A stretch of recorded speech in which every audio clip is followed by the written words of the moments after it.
Halo sahabat Gen, Assalamualaikum warahmatullahi wabarakatuh. Di video kali ini kita akan membahas kunci jawaban biologi kelas 11 bab 2 pada tugas latihan soal akhir bab pada halaman 127 sampai 132 di buku biologi kurikulum merdeka pegangan kalian. Jadi, ayo kita bahas bersama mengenai soal atau perintah yang ada di tugas kali ini, Gen. Tapi sebelum lanjut, jangan lupa untuk subscribe ya, Gen, agar Gen Sukses Media lebih semangat lagi nemenin kalian nugasnya. Ya sudah, kita lanjut. Bagian kita masuk ke soal pertama berikut ini. Perhatikan soal yang ada ini. Tubuh manusia memiliki sistem berikut. Jadi ada 8 sistem yang disebutkan pada soal pertama ini. Gerakan tubuh yang dilakukan seorang petinju untuk menghindari pukulan dari lawan bertanding merupakan pola koordinasi antara sistem titik-titik. Bagian gerakan tubuh yang dilakukan oleh seorang petinju untuk menghindari pukulan melibatkan beberapa sistem tubuh yang berperan dalam koordinasi gerakan dan respon. Berdasarkan pilihan yang tersedia, berikut adalah penjelasannya. Pertama tentunya sistem rangka pada keterangan 2 berfungsi sebagai penopang tubuh dan memungkinkan gerakan melalui persendian. Kemudian sistem saraf, yaitu pada poin keempat, berperan dalam mengirimkan sinyal dari otak ke otot untuk melakukan gerakan dan memberikan respon cepat terhadap stimulus. Kemudian tentunya sistem otot pada poin 6, memungkinkan gerakan tubuh melalui kontraksi otot. Jadi pola koordinasi antara sistem rangka, sistem saraf, dan sistem otot adalah yang paling relevan dengan gerakan menghindari seseorang saat sedang bertinju. Jawabannya yang benar sesuai yang ada ini adalah pada opsi C, 2, 4, dan 6. Bagian kita masuk ke soal kedua berikut ini. Pasangan suami istri Pak Tono dan Ibu Tuti memiliki bayi perempuan bernama Tati. Berikut merupakan pernyataan berkaitan dengan jumlah tulang penyusun rangka anggota keluarga tersebut. Jadi ada 5 pernyataan yang perlu kalian baca terlebih dahulu, Gen. Untuk soal, pernyataan yang tepat ditunjukkan oleh nomor titik-titik. Bagian untuk menjawab soal ini, kita perlu memahami beberapa fakta tentang jumlah tulang pada manusia. Yang mana jumlah tulang pada bayi lebih banyak daripada orang dewasa. Bayi memiliki sekitar 270 tulang saat lahir, tetapi seiring bertambahnya usia, beberapa tulang menyatu sehingga jumlah tulang pada orang dewasa menjadi sekitar 206 tulang. Oleh karena itu, jumlah tulang penyusun rangka Tati yang mana merupakan bayi tentu lebih banyak dari ibunya, yaitu Ibu Tuti yang termasuk orang dewasa. Kemudian kedua, jumlah tulang rusuk pada pria dan wanita itu sama. Secara anatomis, jumlah tulang rusuk pada pria dan wanita adalah sama, yaitu 12 pasang. Total ada 24 tulang rusuk. Jadi, pernyataan tentang perbedaan jumlah tulang rusuk antara Pak Tono dan Ibu Tuti jelas salah. Kemudian ketiga, jumlah tulang orang dewasa, pria dan wanita itu sama, yakni 206 tulang. Jadi, Pak Tono dan Ibu Tuti memiliki jumlah tulang yang sama. Nah, berdasarkan informasi ini, pernyataan yang benar adalah pernyataan pertama, jumlah tulang penyusun rangka Tati lebih banyak dari Ibu Tuti, dan jumlah tulang pada tubuh Pak Tono sama dengan Ibu Tuti. Yaitu dengan melihat opsi yang ada ini, jawaban yang tepat ada pada keterangan B, yaitu 1 dan 5. Kemudian kita masuk ke soal 3 berikut ini, Gen. Perhatikan beberapa pernyataan yang berkaitan dengan struktur tubuh manusia berikut yang ada 5 pernyataan ini. Fungsi rangka ditunjukkan oleh nomor titik-titik. Bagian jawaban untuk soal nomor 3 ini adalah 1 dan 4. Fungsi rangka tubuh meliputi pertama, pelindung organ dalam. Rangka seperti tulang rusuk dan tulang dada melindungi organ vital seperti jantung dan paru-paru. Kemudian tempat pembentukan sel darah merah. Sumsum tulang, khususnya sumsum tulang merah, berperan dalam proses pembentukan sel darah merah. Nah, sedangkan pernyataan yang lainnya, yang sisanya ini, kalian bisa baca sendiri. Adapun untuk kembali ke fungsi rangka yang ada, nomor 1 dan nomor 4 merupakan pernyataan yang benar, sehingga opsi yang benar adalah opsi C. Kemudian kita lanjut ke soal 4 berikut ini, Gen. Sekelompok siswa sedang praktikum mengamati torso kerangka manusia dan menghitung jumlah tulang pada gambar berikut. Tulang yang jumlahnya hanya 1 buah ditunjukkan oleh nomor titik-titik. Bagian jawaban yang benar adalah 1, 4, dan 6. Nomor 1, mandibula atau tulang rahang bawah hanya satu buah berfungsi untuk menggerakkan rahang. Kemudian nomor 4, yaitu tulang frontal, hanya satu buah terletak di bagian depan tengkorak atau dahi. Nomor 6, tulang oksipital, hanya satu buah terletak di bagian belakang bawah tengkorak. Jadi tulang yang berjumlah 1 pada gambar tersebut adalah nomor 1, 4, dan 6. Itu pada opsi C. Bagian kita masuk ke soal 5 berikut ini. Perhatikan nama-nama tulang pada kepala berikut, yang mana ada 8 nama tulang yang perlu kalian baca. Tulang yang berperan ketika kita mengunyah dan menelan makanan ditunjukkan oleh nomor titik-titik.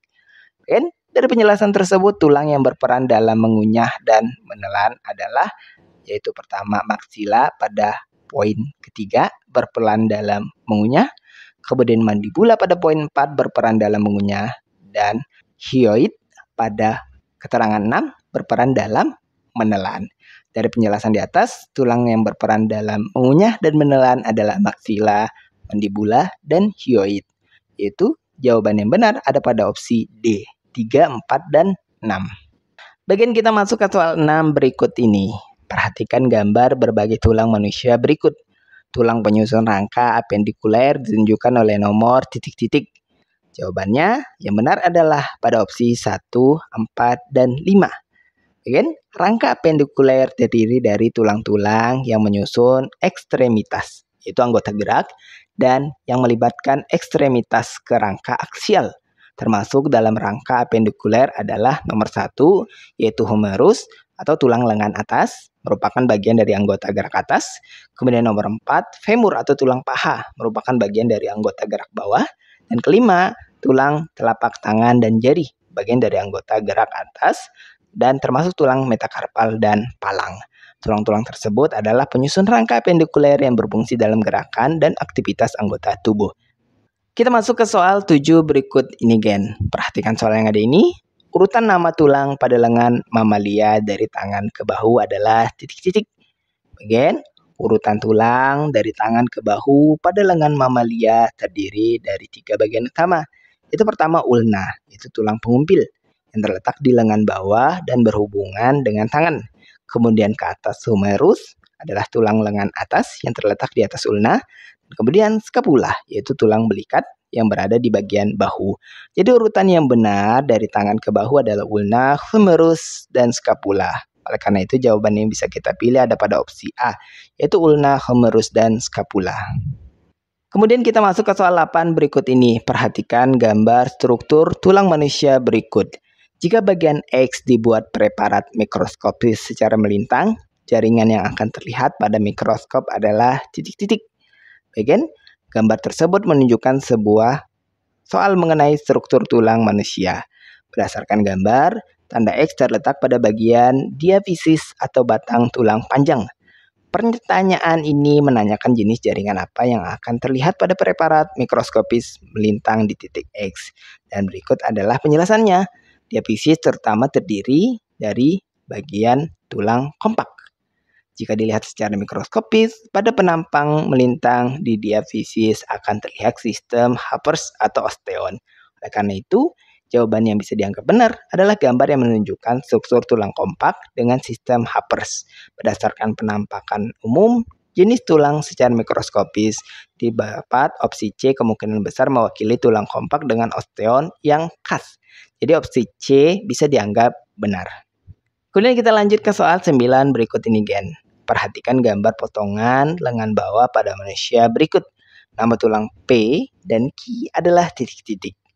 Bagian gambar menunjukkan potongan melintang dari lengan bawah manusia yang memperlihatkan beberapa jaringan seperti kulit, otot, lemak, serta 2 tulang yang ditandai sebagai tulang P dan tulang Q. Dalam lengan bawah manusia terdapat 2 tulang utama, yaitu radius dan ulna. Nah, berdasarkan letak dan posisi umum dari tulang-tulang ini dalam gambar potongan melintang, diketahui bahwa tulang yang berada lebih dekat ke ibu jari adalah radius. Sedangkan tulang yang lebih dekat ke jari kelingking adalah ulna.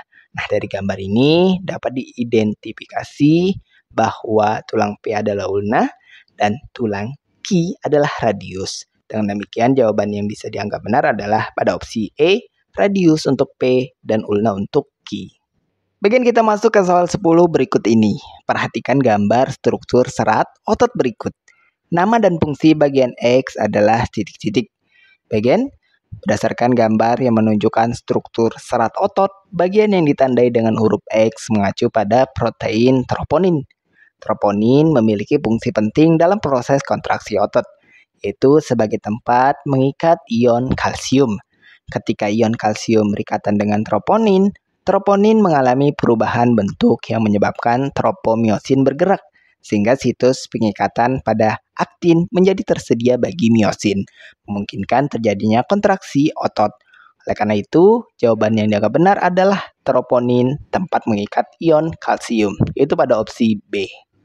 Bagian kita masuk ke soal 11 berikut ini. Setengah perjalanan kita sudah selesai, khususnya pada soal pilihan ganda. Jadi, terus ditingkatkan semangatnya.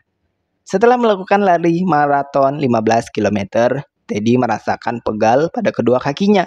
Untuk mengurangi rasa pegal tersebut, dia memijit-mijit dan merendam kakinya dalam air hangat. Penyebab rasa pegal pada otot setelah beraktivitas berat adalah titik-titik. Bagian penyebab rasa pegal pada otot setelah melakukan aktivitas berat seperti lari maraton biasanya disebabkan oleh timbunan asam laktat. Ketika tubuh beraktivitas intens dan tidak mendapatkan cukup oksigen, yaitu dalam kondisi anaerob, otot mulai memecah glukosa tanpa oksigen yang menghasilkan asam laktat sebagai produk sampingan. Penumpukan asam laktat ini di otot menyebabkan rasa pegal atau nyeri otot. Jadi jawaban yang bisa kita pilih ada opsi D, yaitu terjadi timbunan asam laktat. Kita masuk ke soal 12 berikut ini, Gen. Gerak otot memerlukan energi yang berasal dari beberapa sumber. Energi untuk kontraksi otot secara langsung dapat diperoleh dari reaksi titik-titik. Bagian energi yang secara langsung digunakan untuk kontraksi otot berasal dari pemecahan ATP, yaitu adenosin trifosfat, di mana ATP dipecah menjadi adenosin difosfat dan fosfat anorganik. Dan proses ini melepaskan energi yang digunakan oleh otot untuk berkontraksi. Jadi reaksinya adalah sebagai berikut, yaitu ATP menghasilkan ADP plus energi. Dengan demikian, jawaban yang bisa kita pilih ada pada opsi A. Kita masuk ke soal 13 berikut ini, Gen. Perhatikan mekanisme gerak otot berikut. Saat telapak tangan ditelungkupkan, maka keadaan otot dan gambar yang tepat untuk otot pronator teres adalah titik-titik. Bagian berdasarkan gambar yang diberikan, gambar X menunjukkan otot dalam keadaan kontraksi, sedangkan gambar Y menunjukkan otot dalam keadaan relaksasi. Saat telapak tangan ditelungkupkan dalam keadaan pronasi, otot pronator teres akan berada dalam keadaan kontraksi, dan kondisi ini ditunjukkan oleh gambar X. Dengan demikian, jawaban yang benar ada pada opsi A, terjadi kontraksi yang digambarkan dalam gambar keterangan X. Kemudian kita masuk ke soal 14 berikut ini, Gen. Perhatikan gambar sarkomer berikut. Apabila otot berelaksasi, proses yang terjadi adalah titik-titik. Bagian gambar menunjukkan pertanyaan mengenai sarkomer, unit fungsional otot yang bertanggung jawab atas kontraksi otot. Berikut adalah penjelasan tentang pita dan zona dalam sarkomer. Pita A, bagian yang terdiri dari filamen aktin dan miosin yang tidak berubah panjang selama kontraksi atau relaksasi. Pita I, bagian yang hanya terdiri dari filamen aktin yang memendek selama kontraksi dan memanjang saat otot berelaksasi. Kemudian zona H, bagian tengah sarkomer yang hanya terdiri dari filamen miosin yang memendek selama kontraksi dan memanjang saat otot berelaksasi. Ketika otot berelaksasi, zona H dan pita I akan memanjang karena filamen aktin dan miosin kembali ke posisi semula setelah kontraksi. Pita A tetap tidak berubah. Jadi jawaban yang benar adalah opsi B, zona H dan pita I akan memanjang. Bagian kita masuk ke soal 15 berikut ini. Perhatikan gambar bagian sendi pada siku berikut. Otot X dan otot Y digambarkan sebagai otot yang bekerja secara antagonis dengan alasan titik-titik. Bagian otot X dan Y dalam gambar yang disajikan menggambarkan otot yang bekerja secara antagonis. Otot antagonis adalah sepasang otot yang bekerja dengan cara berlawanan. Satu otot berkontraksi, sementara yang lain relaksasi, untuk menghasilkan gerakan pada sendi yang sama. Nah, jawaban yang benar adalah keduanya mempunyai pengaruh yang berlawanan pada sendi yang sama. Ini karena otot X dan otot Y bekerja secara antagonis pada sendi siku, di mana satu otot biasanya bisep berfungsi untuk menekuk lengan dan otot lainnya biasanya trisep berfungsi untuk meluruskan lengan. Bagian kita masuk ke soal 16 berikut ini. Perhatikan gambar salah satu gerakan senam irama berikut. Gerakan tangan dan kaki tersebut secara berurutan adalah titik-titik. Bagian gambar menunjukkan seseorang dengan tangan diangkat ke samping dan satu kaki terangkat ke depan. Berdasarkan deskripsi gerakan tangan yang terangkat ke samping merupakan abduksi, di mana lengan bergerak menjauhi tubuh. Sedangkan gerakan kaki yang terangkat ke depan merupakan fleksi, di mana kaki ditekuk ke arah depan. Jadi jawaban yang bisa kita pilih adalah opsi C, abduksi dan fleksi. Kemudian kita masuk ke soal 17 berikut ini, Gen. Perhatikan gambar anak penderita polio berikut. Berdasarkan gambar, gejala yang dapat terjadi akibat serangan virus polio adalah titik-titik. Gen, gambar menunjukkan kaki anak penderita polio dalam kondisi melemah dan mengalami pengecilan otot. Polio disebabkan oleh virus yang menyerang sistem saraf dan dapat menyebabkan kelumpuhan serta pengecilan otot akibat kurangnya penggunaan otot. Gejala yang sesuai dengan gambar tersebut adalah atrofi otot, yaitu pengecilan otot karena penurunan massa otot akibat kurangnya aktivitas atau terjadi karena kelumpuhan. Jawaban yang bisa kita pilih ada pada opsi B, yaitu atrofi otot. Lanjut ke soal 18 berikut ini, Gen. Perhatikan gambar dua posisi olahraga angkat beban atau angkat berat berikut. Kerja otot dan sendi berkaitan dengan perubahan dari posisi 1 ke posisi 2 adalah titik-titik. Bagian pertama adalah otot bisep relaksasi. Pada posisi 2, lengan lurus, yang berarti otot bisep dalam keadaan relaksasi. Kemudian otot trisep tentu berkontraksi. Otot trisep berkontraksi untuk meluruskan lengan dari posisi 1 ke posisi 2. Dan kemudian untuk sendi engsel bergerak dalam satu arah. Gerakan ini melibatkan sendi siku yang merupakan sendi engsel. Sendi engsel memungkinkan gerakan dalam satu arah, yaitu ekstensi atau pelurusan lengan. Jadi pilihan E dianggap benar karena menggambarkan kondisi di mana otot trisep berkontraksi, otot bisep relaksasi, dan sendi siku atau sendi engsel hanya bergerak dalam satu arah. Kita masuk ke soal 19 berikut ini, Gen. Perhatikan gambar model sendi di samping. Persendian yang terdapat pada gambar tersebut adalah sendi titik-titik. Bagian persendian yang terdapat pada pergelangan kaki adalah sendi luncur. Sendi ini memungkinkan tulang-tulang bergeser satu sama lain dalam berbagai arah, seperti ke depan, ke belakang, dan ke samping, namun dengan gerakan yang terbatas. Jadi, opsi yang bisa kita pilih ada pada opsi D, yaitu sendi luncur. Bagian kita masuk ke soal 20 berikut ini sebagai soal terakhir kita pada sesi soal pilihan ganda. Jadi perhatikan gambar rangka dan tabel yang ada ini.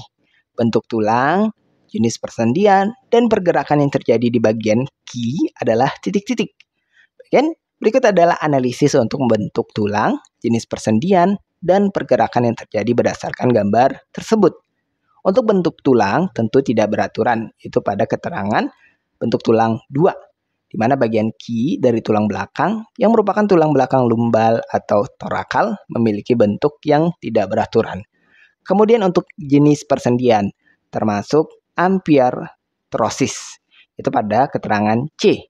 Persendian pada tulang belakang bersifat ampiartrosis, yang berarti memungkinkan gerakan yang terbatas. Sehingga untuk keterangan pergerakan yang terjadi adalah pada poin kedua, yaitu pergerakan terbatas. Karena persendian ampiartrosis, pergerakan di bagian ini bersifat terbatas. Tidak sepenuhnya bebas, tetapi juga tidak sepenuhnya kaku. Jadi urutan yang bisa kita pilih yaitu bentuk tulang 2 tidak beraturan, jenis persendian C ampiartrosis, dan pergerakan poin 2 yaitu terbatas. Dengan demikian, jawaban yang bisa kita pilih dan sesuaikan dengan opsi yang ada yaitu pada opsi C, 2C2. Baik, kita masuk ke soal pertama berikut ini pada sesi soal esai berikut ini, Gen. Perhatikan soal yang ada ini. Suatu senyawa sengaja disuntikkan ke otot sehingga mengubah struktur troponin menjadi tidak reaktif terhadap ion kalsium. Akibatnya, otot tersebut tidak mampu lagi berkontraksi. Jelaskan bioproses yang terjadi pada otot tersebut. Baik, tanpa kemampuan ion kalsium untuk berikatan dengan troponin, mekanisme sliding filamen tidak dapat terjadi, yang mengakibatkan otot tidak dapat berkontraksi. Ini menjelaskan bagaimana senyawa yang disuntikan dapat menghambat fungsi kontraksi otot. Ketika ion kalsium tidak dapat menempel pada troponin, beberapa langkah kunci dalam mekanisme kontraksi otot akan terhambat. Berikut adalah bioproses yang terjadi. Pertama, untuk interaksi troponin dan tropomyosin. Ion kalsium berfungsi untuk mengikat troponin yang mengubah struktur troponin. Perubahan ini menyebabkan tropomyosin berpindah dari posisi yang menutupi situs ikatan pada filamen aktin. Kemudian, untuk paparan situs ikatan, ketika troponin terikat dengan kalsium, situs ikatan untuk myosin pada filamen aktin akan terpapar.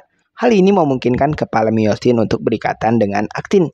Kemudian untuk sliding filamen teori.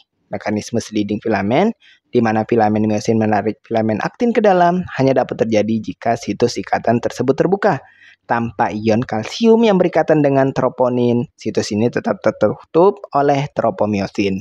Akibatnya, karena ion kalsium tidak dapat menempel pada troponin, interaksi antara aktin dan myosin tidak dapat terjadi. Akibatnya proses kontraksi otot tidak dapat dilanjutkan sehingga otot tidak mampu berkontraksi. Bagian kita masuk ke soal 2 berikut ini. Olahraga mengangkat beban sudah menjadi gaya hidup di perkotaan. Tujuannya untuk menjaga stamina dan membentuk otot. Mengangkat beban yang melebihi kekuatan otot dapat merobek serabut otot. Robeknya serabut otot inilah yang menjadi kunci pembentukan otot sehingga otot menjadi lebih besar. Jelaskan mekanisme pembentukan otot akibat mengangkat beban berat secara rutin. Bagian pembentukan otot akibat mengangkat beban secara rutin melibatkan serangkaian proses fisiologis yang disebut hipertrofi otot.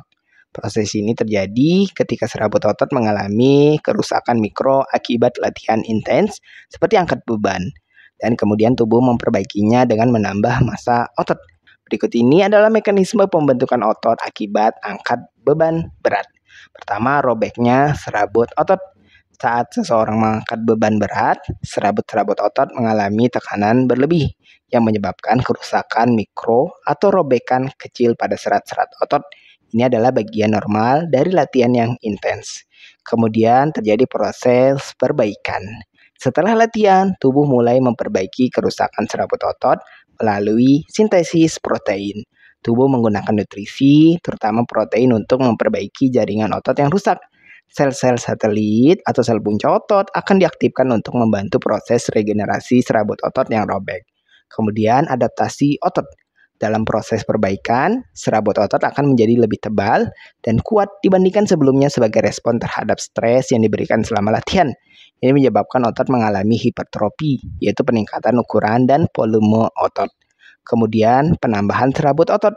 Selain itu, serabut otot juga mengalami peningkatan jumlah dan volume aktin serta myosin yang membuat otot lebih besar dan kuat seiring bertambahnya waktu. Kemudian terjadi juga adaptasi hormonal. Latihan beban juga meningkatkan produksi hormon seperti testosteron dan hormon pertumbuhan yang berperan penting dalam sintesis protein dan pembentukan otot.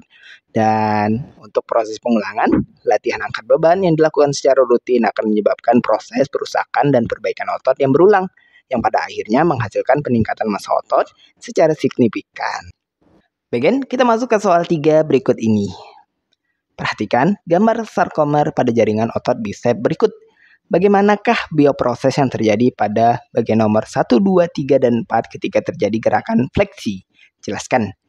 Bagian, saat gerakan fleksi terjadi, otot bisep tentu dalam kondisi berkontraksi. Proses ini melibatkan bagian-bagian sarkomer sebagai berikut, yaitu garis Z, filamen aktin pada nomor 2, filamen myosin pada nomor 3, dan zona H pada nomor 4. Nah, saat otot berkontraksi, didapat aktin dan myosin berikatan dan mengalami proses sliding satu sama lain. Kemudian filamen myosin menarik filamen aktin ke tengah sarkomer, menyebabkan pemendekan zona H dan garis Z semakin mendekat. Akibatnya, sarkomer secara keseluruhan memendek yang menyebabkan kontraksi otot. Nah, pemendekan sarkomer ini adalah dasar dari kontraksi otot yang memungkinkan terjadinya gerakan fleksi pada lengan. Bagian kita masuk ke soal 4 berikut ini. Perhatikan gambar berikut. Tinggi badan dapat dipengaruhi oleh beberapa hal, antara lain nutrisi, jenis kelamin, genetik, dan aktivitas fisik. Namun, jika lempeng epifisis sudah menutup, cara yang paling efektif untuk menambah tinggi badan adalah dengan operasi limb lengthening. Pada gambar, cakram epifisis terletak pada label X. Bagaimanakah hubungan antara cakram epifisis dan penambahan tinggi badan? Jelaskan. Ya kan? Hubungan antara cakram epifisis dan penambahan tinggi badan sangat erat. Selama cakram epifisis masih terbuka, pertumbuhan tinggi badan dapat terjadi secara alami. Namun setelah menutup, tidak akan ada lagi pertumbuhan alami. Dan metode seperti operasi diperlukan untuk meningkatkan tinggi cairan epifisis yang ditunjukkan pada cakram epifisis yang ditunjukkan pada label X adalah lempeng tulang rawan yang terletak di ujung tulang panjang. Selama masa pertumbuhan, cakram epifisis memungkinkan pertumbuhan memanjang tulang dengan menambah jaringan tulang di daerah tersebut. Mekanisme pertumbuhan yaitu sebagai berikut. Di dalam cakram epifisis, sel-sel tulang rawan membelah dan berkembang menjadi sel tulang melalui proses yang disebut ossifikasi. Proses ini berkontribusi terhadap pemanjangan tulang dan peningkatan tinggi badan. Again, kita masuk ke soal 5 berikut ini sebagai soal terakhir kita di sesi tugas kali ini. Perhatikan gambar salah satu jenis kanker tulang yang dialami oleh seorang berikut. Osteosarkoma merupakan salah satu jenis kanker tulang yang paling sering terjadi pada anak-anak dan remaja berusia di bawah 20 tahun. Risiko mengidap osteosarkoma meningkat pada masa pertumbuhan tulang. Berikut untuk jawaban yang anak soal yang A terlebih dahulu. Jenis dan bentuk tulang manakah yang sering terserang osteosarkoma? Again, jenis dan bentuk tulang yang sering terserang osteosarkoma adalah yaitu sebagai berikut. Yaitu ada femur, tulang paha, tibia, tulang kering, dan humerus, tulang lengan atas. Tulang-tulang ini merupakan tulang panjang yang banyak mengalami pertumbuhan cepat selama masa pubertas dan rentang atau paling sering diserang oleh osteosarkoma.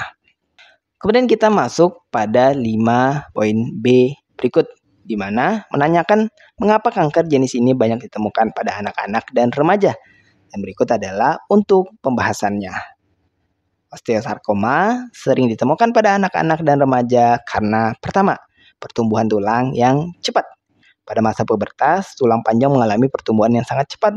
Aktivitas sel yang tinggi di area cakram epifisis selama fase ini meningkatkan kemungkinan terjadi mutasi seluler yang bisa menyebabkan kanker. Kemudian kedua, perubahan hormon. Pada masa pertumbuhan, perubahan hormon juga berperan dalam mempercepat proses pembelahan sel di tulang yang dapat meningkatkan risiko kesalahan dalam replikasi DNA dan memicu perkembangan kanker. Kemudian ketiga, kerentanan genetis. Anak-anak dan remaja yang sedang berada dalam masa perkembangan tulang lebih rentan terhadap kanker tulang karena faktor genetis yang berkaitan dengan pertumbuhan cepat. Nah, again, itulah tadi pembahasan sekilas kita untuk kunci jawaban biologi kelas 11 bab 2 pada sesi tugas latihan soal akhir bab pada halaman 127 sampai 132 di buku pegangan biologi kurikulum merdeka. Terima kasih karena telah menonton video ini sampai habis, gen. Jika dirasa video kali ini bermanfaat, jangan lupa untuk like dan subscribe ya, gen. Sampai jumpa di video berikutnya dan wassalamualaikum warahmatullahi wabarakatuh.